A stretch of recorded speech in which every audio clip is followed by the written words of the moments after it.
الشيطان الرجيم بسم الله الرحمن الرحيم الحمد لله رب العالمين وبه نستعين والصلاة والسلام على أشرف الأنبياء والمرسلين حبيب قلوبنا وطبيب نفوسنا رحمة للعالمين بالقاسم محمد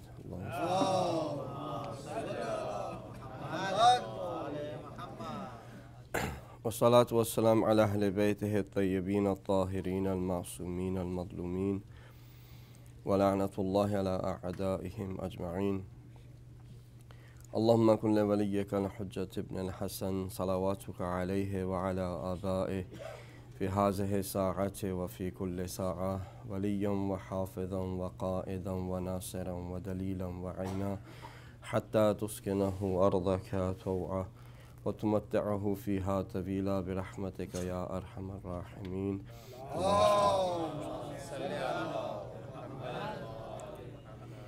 أما بعد السلام عليكم ورحمة الله وبركاته. All praise and glory belongs to Allah, the creator of this universe and the other universes that man still has to find out.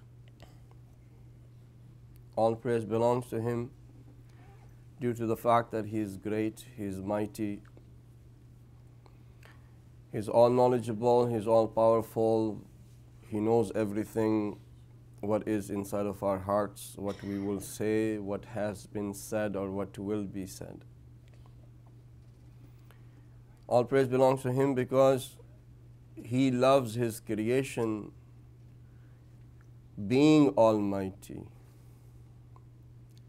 being all powerful, being the master of everything, being the being who is sublime and high, a being that is God, that we call Allah. All praise belongs to Him that out of His greatness, He loves His creation. When you think of a mighty person, when you think of a powerful person, it is seldom that in the minds of individuals will come the love that this person can give you as it is the love that a mother can give. He says that I love you more than 70 times than your mother can. A being who is the creator of all, who does not need anything in return,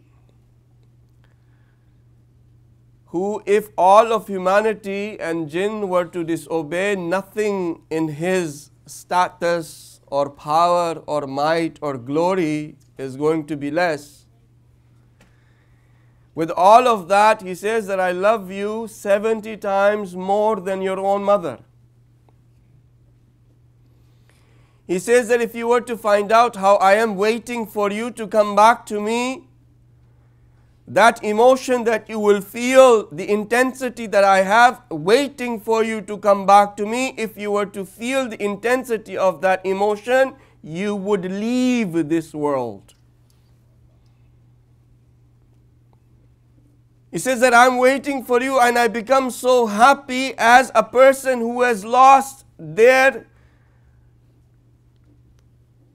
baggage of travel in a desert where without that baggage of travel they would die, and all of a sudden they find it. That when I see you and you come back to me, I become just as happy as that person. A being who wanted to show this love to us so that we can actually feel it. Because in His greatness, in His might, His knowledge, in His wisdom, He wanted us to have an iota worth of that love that we can feel. That we can have a being that we can associate unconditional love towards. That a being who does not need anything from us, but we need everything from that being. And that being Allah subhanahu wa ta'ala created as a mother. That if you want to find out, he associates his love towards the mother. He says, I love you more than 70 times than your mother. Meaning what? I'm associating my love to your mother so you can have an iota worth of that feeling how much I love you. That if it was not for our mothers, we would have nothing. Neither this existence of our body or the qualities or habits that we have. If you see goodness inside of your character, in your soul, you should thank your mother. Did you know that? If you find yourself anything that is good, you should thank your mother, because it is because of her you have it. More than 1400 years ago, the Prophet and Imam Ali alayhi salatu wasalam and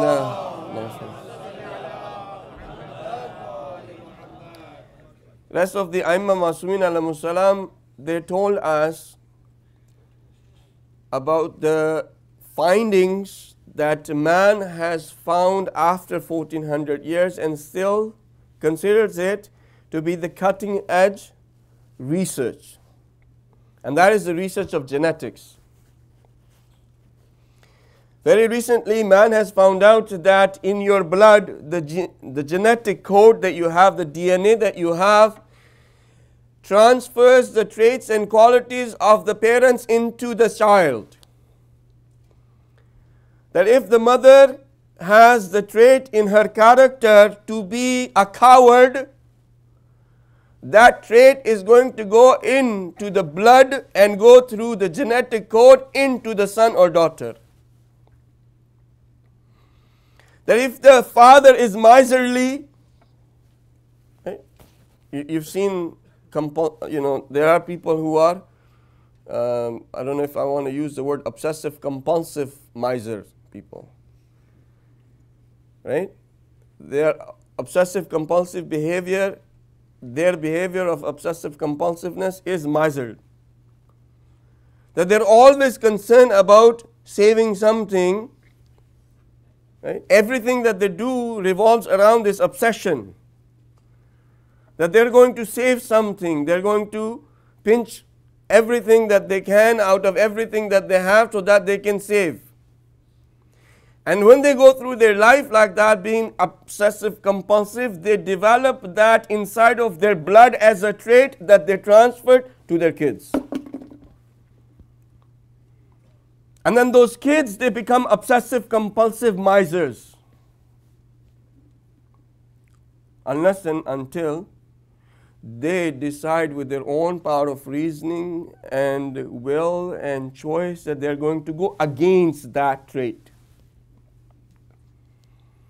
If they do not decide that they're going to go against that trait, they know that they are miserly because they have been reminded that they're miserly, they're going to have their demise.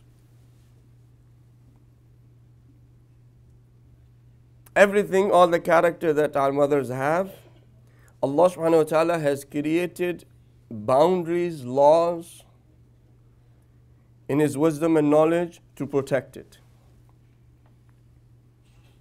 No other thing has the amount of importance of protection than the mother.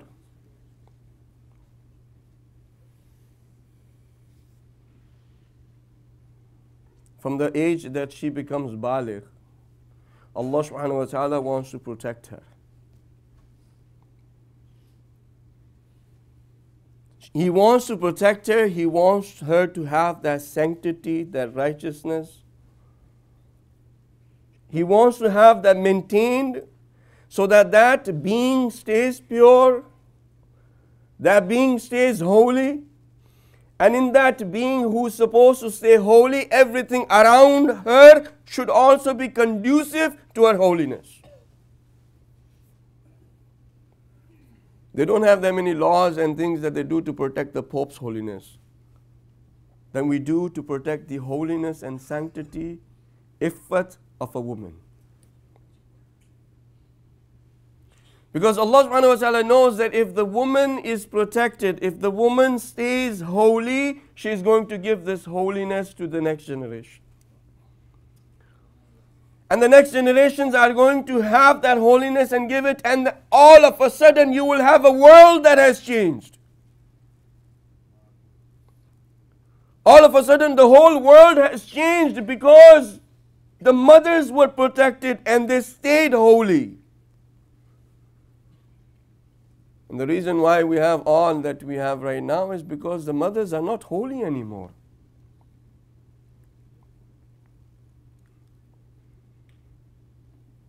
They have been diseased.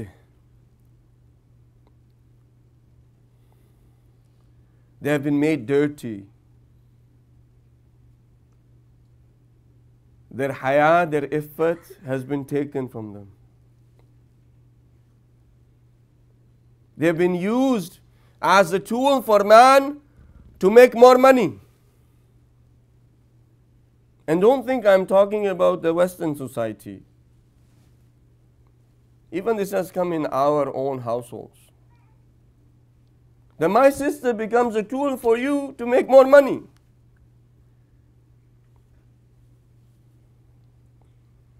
It is not the responsibility of my sister to go out of the house to earn the livelihood so that the kids can be fed and the mortgage can be paid. Her responsibility is to protect that holiness, is to protect that sanctity, is to protect that purity and transfer it into the kids that you have. Not so that we can have, if she brings $35,000 and then $10,000 goes into the babysittings and so forth, that $15,000 we have extra, so that we can go beyond our limits and have those things that we all want. At the cost of what? At the cost of destroying the holiness of that mother, who has to live and work in a society, in a culture, where the eyes of those human beings are dirty. That these human beings, so-called human beings, they are not looking at anything with purity. Their gestures, their smiles, their greeting, their interaction is based on dirt. And she's immersed in that environment based on dirt. And then she has to come home and be that mother to the kids, while these kids have had mothers before they came home. That their mothers were iPad, their mother was the babysitter, their mothers was TV, cable, games. And she has to compete with that.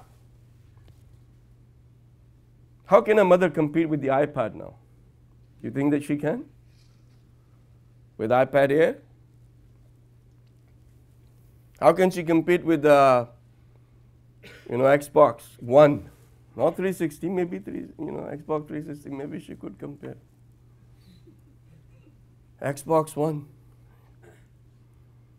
How can she compare with any of that?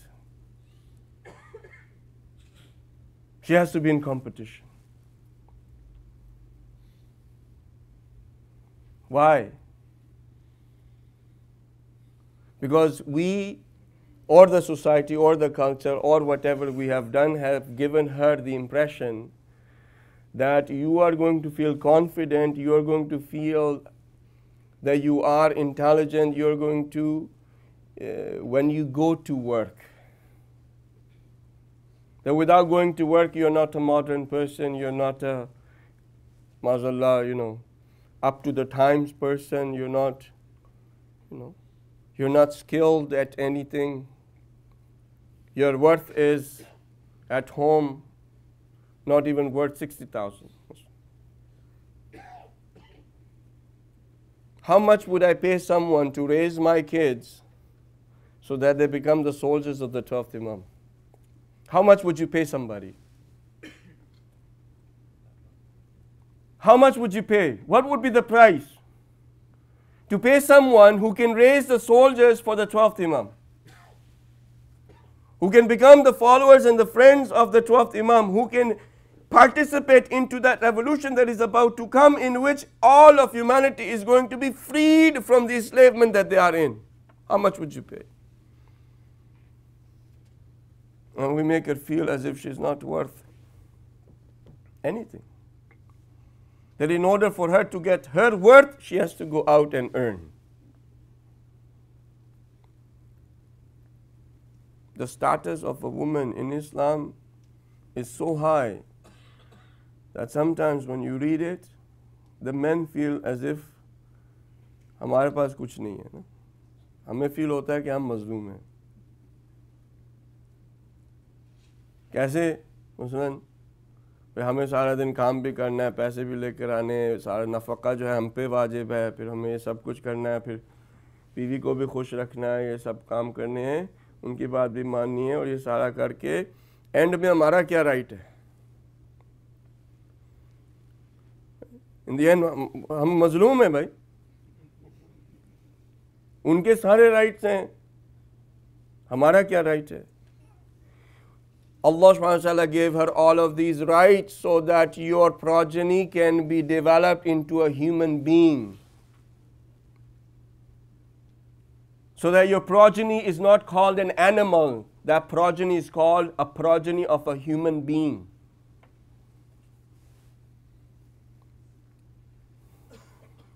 So what do? These kids that you see, they have the genetic code and makeup of what you have given to them. And when they go and they do what they do, always, Maulana, मेरे बच्चे ने ये कर दिया, मौलाना मेरा बच्चा मेरी बात नहीं मानता, मौलाना मेरे बच्चों के बारे में आप ज़रा. हमेशा ऐसा हुआ है कि मौलाना से कहा जाता है कि बच्चों की तरबियत पे बात करें, हमारे हकूक़ क्या हैं उसके ऊपर बात करें.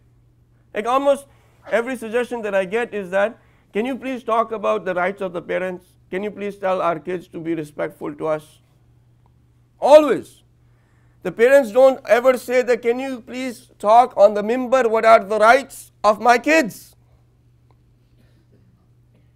What are the rights of my kids that I have not given so that I can give them those rights? It is not such that our kids do not have any rights. They have rights. And if we have not given them their rights, Allah subhanahu wa ta'ala is going to ask us. The Imam of the time is asking us.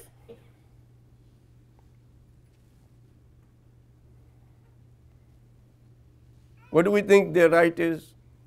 Their right is, okay, if they want iPad Air, I give him iPad Air. I completed his right. I get him into MIT, I get him in Harvard, I get him in the highest level of university education that I can give, and spend $100, $200, $2 million on the education. I've given him the right. That when he becomes 16, I bring him a Lamborghini, I've given him his right. That I get him the Note 3 that he wants, I get him the iPhone 5S that he wants, or Galaxy S5 that he wants, or any of the game consoles that are out there. I get him all of the games that are there. I have given him rights. I work all day to give him his rights. He doesn't listen to me. You have not given the right of him as a human being. You have given him the rights that are his rights as far as his body is concerned as an animal. In the animal kingdom, the fathers give those rights. In the animal kingdom, the mothers give those rights to their kids, and they give them better than we do. There's a specific type of fish in the Amazon. The male takes the kids that are very, very young, they cannot defend for themselves, and keeps those young in his mouth for 6 months. And this male does not eat for 6 months. These little babies, there are hundreds of little babies, they are in his mouth. He opens the mouth a little bit, they go out, they feed, they come back. 6 months he's like this. He doesn't eat. Tell me a human being, a human father, who will feed their kids and not eat for 6 months. Who would bear the pain of not eating for 6 months.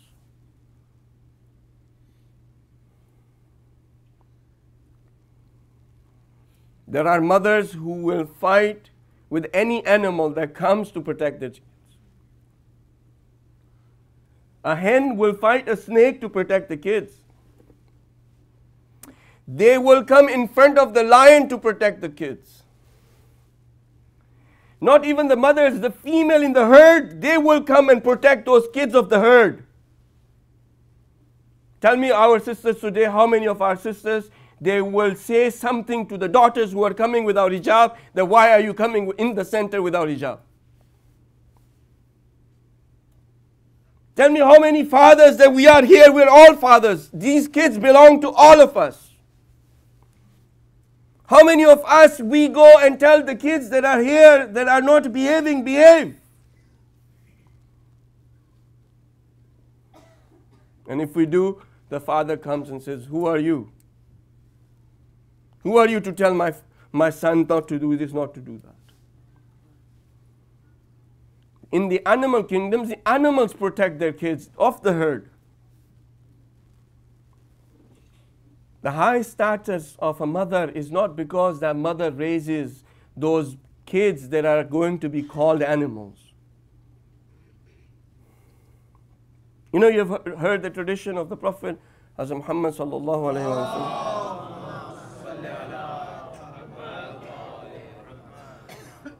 That the heaven is under the feet of the mother. Right? So our mothers, they're like, okay, you know what, you have to listen to me and no matter what, because the heaven is under my feet. What does this mean?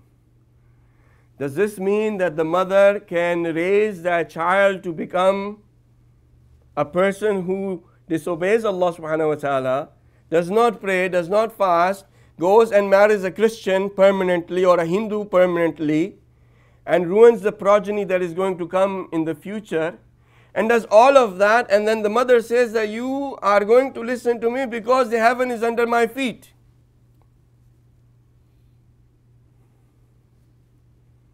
And would that mother be given the reward of raising that being who's in the disobedience of Allah subhanahu wa ta'ala? Just like that. The heaven is under the feet of the mother is because no one can go to heaven without the mother raising that person heavenly. That no one will go, if Salman Farsi is going to heaven or heaven is waiting for him, or anyone who's going to go to heaven is going to heaven because the mother raised him or her that way, that that person is a heavenly person.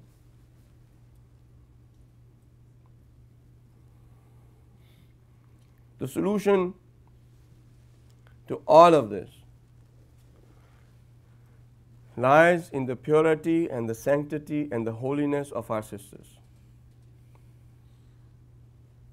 This purity and holiness and sanctity needs to be protected, and we are given the responsibility to protect it. Me and you, the whole community, the whole ummah is given the responsibility to protect the sanctity, the purity of the woman, so that that holiness can be transferred into the progenies to come, and that the human race can change. If we cannot protect that, on the Day of Judgment we will be asked. And if that protecting it you think that you are Mazloom, then be it. Be it. There's no better oppression than that. There's no better oppression. Because you're protected that holiness. How do we protect it? How do we protect it, Muslim? Have you seen those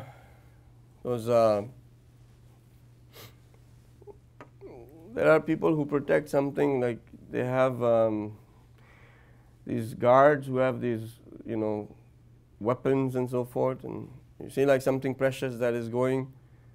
Have you guys seen that? Like armored car, or I don't know, because obviously to us precious is money, right? So that's the most precious thing. So that most precious thing is being protected by an armed guards. They have these bulletproof, cars, or the trucks that they have, and so much care is being taken in order that all the routes are, secret and all this other stuff, and they're all, they have all of these things to protect what? Are they beating the money there? Are they throwing the money up and down? They're protecting that thing which is precious with their own lives. They're getting paid maybe $16 an hour, but they're willing to die, right, to protect that something which is precious. Right? They're willing to die. They know, they sign that, if something like that happens, okay, you try not to do something, but if something happens, this is part of your job.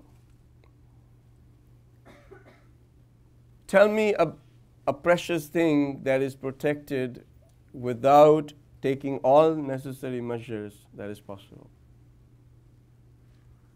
We try to protect it how? If I was protecting the armored guard, I would probably be taking all the money on a bicycle. Like I would have probably like a basket or something, riding the bicycle, right? With maybe the tires being crooked and this and that, and it's like in front of everybody, just have all of this money, and people are looking at the money. Wow, he's got so much money, and he doesn't have nothing to protect it. Let me go and steal it. Do you not think people are going to steal that? Honestly, do you not think people are going to steal that? A person has to be naive to think that if they have that nobody is going to try to steal it. And when you take your wife or your mother or your sister or your daughter out of the house without hijab, you're doing the same thing. Do you think no one's going to steal that? Where there is no protection, there is nobody, guarding it. That instead of guarding it, you have spent $100, $200, $1,000 on makeup so that she can even look prettier. You think no passerby is going to steal that?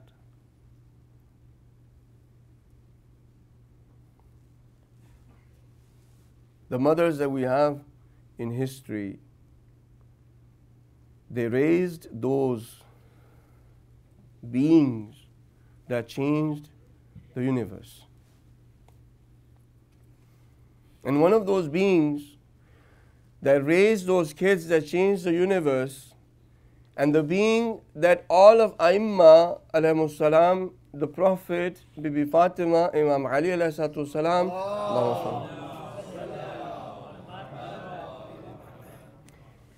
thanks that being. They give thanks to her. In Farsi megan tashakkur mikuna. That being they thank. They say, may Allah subhanahu wa ta'ala give you the reward. May Allah subhanahu wa ta'ala give you the reward for raising a son called Abbas.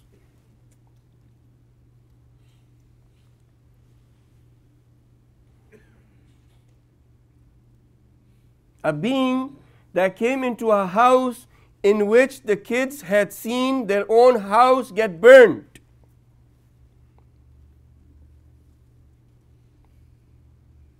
They had seen the door of their house being kicked, while the mother became between the door and the wall. She came into a house where the kids had seen their mother bleed silently.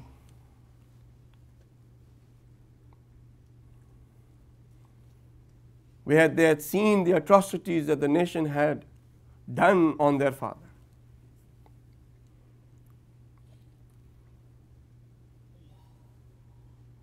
And that being is no other than Bibi Baneen alayhi salam.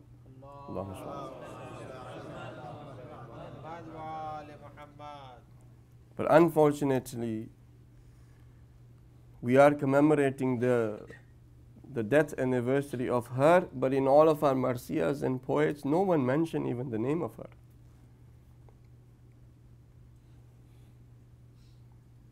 She's a being that Aimma are saying thank you. Bibi Fatima is saying thank you. Imam Ali alayhi salam chose her. A being who was told that you are going to have 4 stars, 3 stars and a moon in your lap while you are in heaven. The day that the proposal went, the father said, maybe my daughter is not ready. She cannot get married to Imam Ali and my daughter. Imam Ali and my daughter.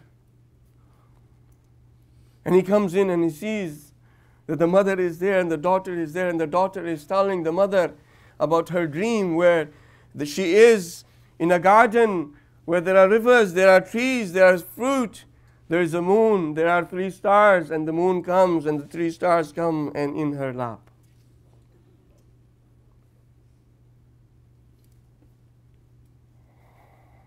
And we don't remember her.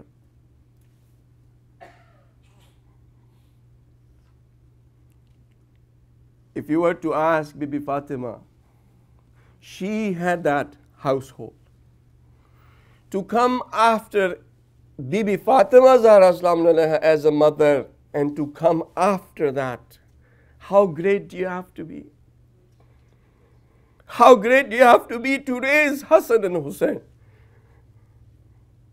who have become orphans? The day she came into the house, they were ill. And she took care of them as no other mother could.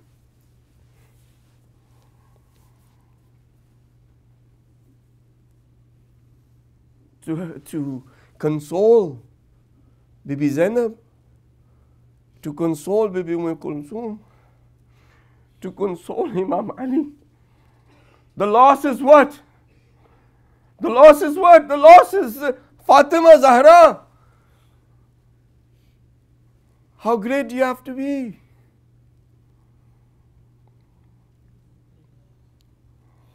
When she came into the house, and Imam Ali used to call her name Fatima.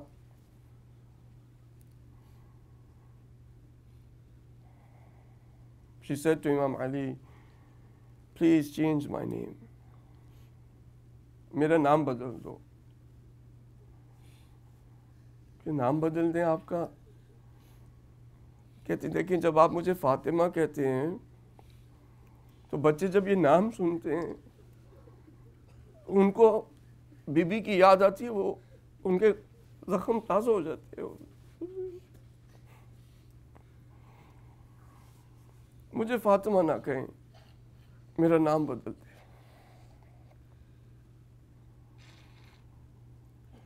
A being who lived in the house treated Ali as Imam. To Bibi Baneen, Imam Ali ﷺ was Imam. She gave support to the Imam, and she considered herself as a slave. You tell me a mother who comes and be like that in a house where it is her position, but she does not want that position. She wants to be a slave. She gave that in her blood to Hazrat Abbas and to her kids, that you are slaves.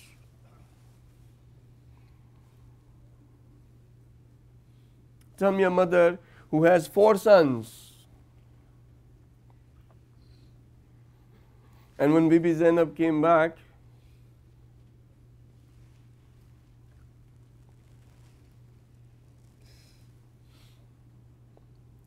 Bibi says, I'm sorry.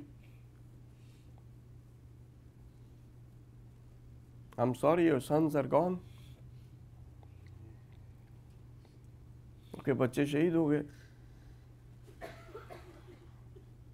بیوی کے ایک آنسو نہیں ہے. ماں ہے, ماں کا دل ہے نا, ماں کا دل ہے نا. ماں کو, کسی بھی ماں کو پتہ لگے کہ اس کا بچہ چلا گیا ہے, ممتا ہے نا, ممتا جذبات ہیں, ایک ریفلیکس ہوگا. Tell me about حسین, مجھے حسین کے بارے میں بتاؤ. بی بی Zainab said he was martyred while he was thirsty.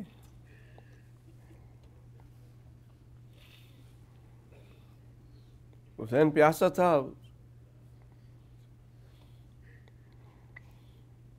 Be be ام البنین fainted. بی بی بے ہوش ہو گئی. میرے حسین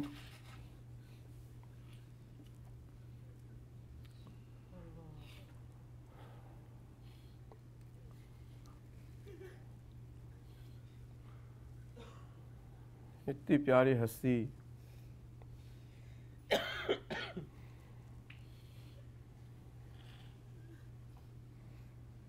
کہتے ہیں مجھے ام البنین نہ کہا کرو. Don't call me the mother of sons. I have no sons left.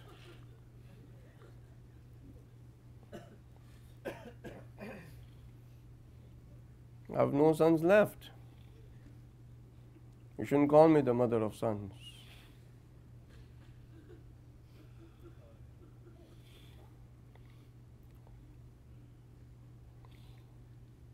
She would go to Baqi. بی بی جا کے گریا کرتی تھی. ان کے پاس جو اس تبرک آیا تھا کربلا سے, وہ حضرت عباس کی سپر تھی, خون آلودہ سپر. اب یہ ماں وہ ماں ہے کہ جس نے امام حسین کو پالا ہے. امام حسین کو پالا, اور حضرت عباس کو اس لیے پالا کہ امام حسین کو تکلیف نہ پہنچے. اس لیے پالا نا, حضرت عباس کو اس لیے پالا کہ امام حسین کو تکلیف نہ ہو. اور کس طرح سے پالا کہ تم غلام ہو حسین کے. یہ بات خون میں ملی ہے حضرت عباس کو کہ میں غلام ہوں, میں ولایت کا حامی ہوں, میری جان چلی جائے گی لیکن امام حسین کو کچھ نہیں ہونا چاہیے.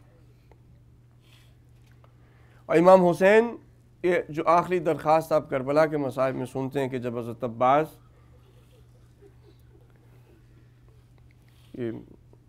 آنکھ میں تیر ہے, بازو قلم ہو چکے ہیں,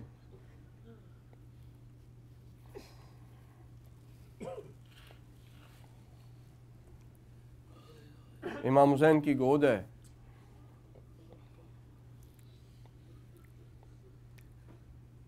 حضرت عباس لہو آنکھ میں جا رہا ہے. ایک آنکھ میں تو تیر ہے, آپ کو پتا ہے, ایک آنکھ سے جو حضرت عباس دیکھ رہے تھے, آنکھ میں خون جا رہا ہے. امام حسین سے کہتے ہیں کہ میری آنکھ کو صاف کر دیں, خون کو دیکھوں آپ کو. اپنے سر کو گرا دیتے ہیں گود سے. امام حسین پھر اٹھا کے رکھتے ہیں, پھر اپنے سر کو گرا دیتے ہیں. عباس یہ کیوں کر رہے ہو آپ؟ یہ اب حضرت ام البنین کا خون، یہ دیکھیں حضرت عباس کہتے ہیں کہ مولا مجھے وہ وقت اپنی آنکھوں کے سامنے آ رہا ہے کہ جب آپ کربلا کے میدان میں تنہا ہوں گے، آپ کے پاس کوئی نہیں ہوگا کہ جس کی گود میں آپ سر رکھ لیں، تو مجھے نہیں ہے گوارا کہ غلام عباس نے وفا سیکھی اپنی ماں سے، عباس وفا کا جو پیکر ہے وہ اپنی ماں سے سیکھا۔ امام حسین کیا کہتے ہیں کہ تو دیکھو آپ نے جو ہم سے کہا، آپ کی جتنی وصیتیں تھی ہم نے سنی،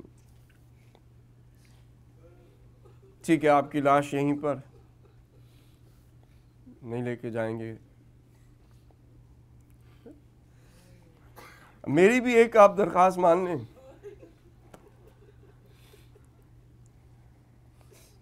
میری بھی مان لیں درخواست، اور وہ درخواست یہ ہے کہ ساری زندگی آپ نے مجھے مولا کہا، ساری زندگی آپ نے مجھے مولا کہا، ایک دفعہ بھائی کہہ دیں، خدایا اس پاک ہستی بی بی ام البنین کا واسطہ دیتے ہیں، کبھی جب آپ علم کے پاس جائیں نا تو حضرت عباس کو پرسہ دیا کرے اپنی ان کی ماں کا، کبھی دیا ہے؟ آج آپ جائیں گے نا یہاں سے اس مجلس سے جائیں گے تو حضرت عباس کے علم کے پاس کھڑے ہو کر حضرت عباس کو اپنی ماں کا پرسہ دیجیے گا۔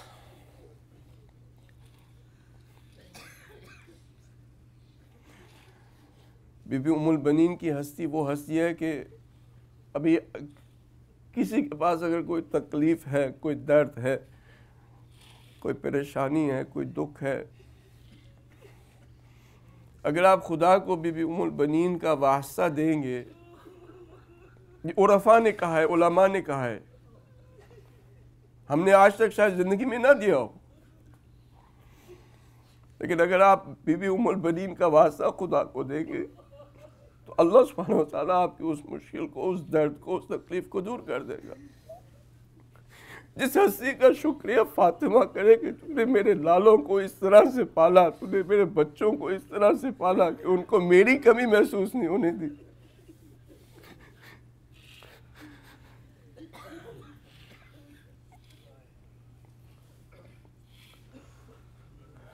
خدایا ان آنکھوں سے نکلے ہوئے آنسوں ہمارے گناہوں کو معاف کر دے۔ خدایا جن کی مائیں زندہ ہیں ان کا سایہ کے سروں پہ خدا سلامت رکھے، اور جن کی مائیں جا چکی ہیں خدا ان کی مغفرت کرے۔ خدا ہمیں توفیق دے کہ ہم ماں کے حقوق کو ادا کر سکیں۔ خدا ہماری ماؤں کی گود کو پاک اور صاف رکھ۔ خدا ہمیں توفیق دے کہ ہم اپنے بچوں کے حقوق کو ادا کر سکیں۔ خدایا ہمارے پاس تجھے کچھ دینے کو نہیں ہے، اگر ہماری اطاعت ہے، اگر ہماری عبادت ہے، اگر ہماری دعا ہے، اگر ہماری کوئی کوشش ہے تو وہ اسی وجہ سے کہ تو نے ہمیں دیے۔ ہم خالی ہاتھ ہیں، کبھی ہمارے ہاتھ پر ہو نہیں سکتے۔